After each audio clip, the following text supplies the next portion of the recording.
ये कहा जा रहा है जी कि लेवल प्लेइंग फील्ड तब होगी जब नवाज शरीफ आ जाएगा। तो सारों की तो करप्शन केसेस ख़त्म कर दिए हैं, तो रह क्या गया? तो उसको बुला लें वापस। वो क्यों नहीं आ रहा पाकिस्तान? चोरी करके जेल की सज़ा, जेल की 10-10 साल की सज़ा मिली हुई है। वो अपनी कहता है जी मेरी तबीयत नहीं ठीक, मैंने मर जाना है अगर मुझे बरतानिया ना भेजा। उसको बाहर भेज दिया।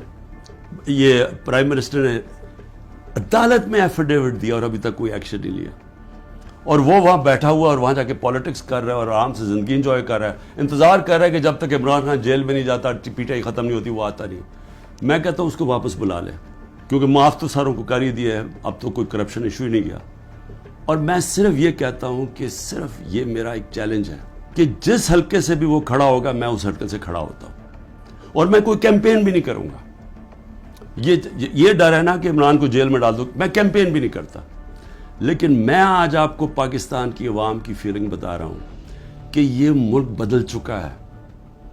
ये मुल्क कभी भी इस तरह के लोगों को अब वोट नहीं देगा। कौम को सोशल मीडिया ने बदल दिया है, बच्चे के अंदर शऊर आ गया है। वो चले गए दिन जब जिसके ऊपर शफकत का हाथ एस्टेब्लिशमेंट पे आता था वो जीत जाता था।